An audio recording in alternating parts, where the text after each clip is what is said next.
Казвам се Красимир Борисов и съм управител на хотел Здравец. Хотелът се намира в местност Здравец, парк Родопи.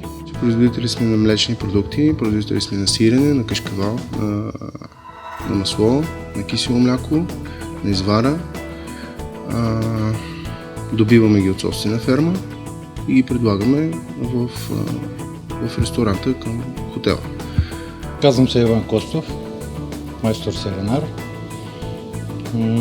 Мандрата, която сте в момента, работи изцяло за нуждите на хотела. Всичко е от натурални чисти продукти, добивани от собствената ферма. Който иска да яде чист продукт, просто заповяда на екохотела. Колбасите са от телешко, дивечо месо от лопатар, диво прасе. Почти всичко си гледаме тук. Имаме си ловно стопанство с диви прасета, с лопатари, сърни, телета и всичко си гледаме тук. Произвеждаме си го екологично, само месо правим по стари едновремешни рецепти. Хотелът разполага с сауна, парна баня, малък басейн, джакузи и голям басейн, от които всеки клиент може да се възползва. Хотелът както през лятото, така и през зимата си има своя чар.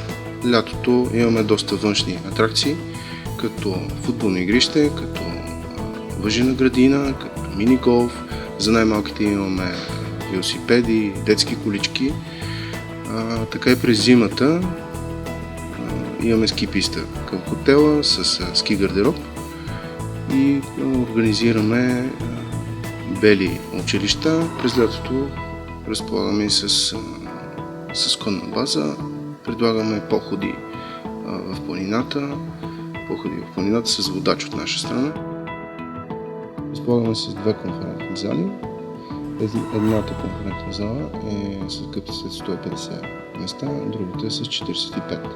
Хотел Здравец е подходящ както за хора, които търсят спокойствие и искат да избягат от ежедневния стрес, така и за хора, така и за фирми, които желаят да се забавляват, да се направят своя тимбилдинг.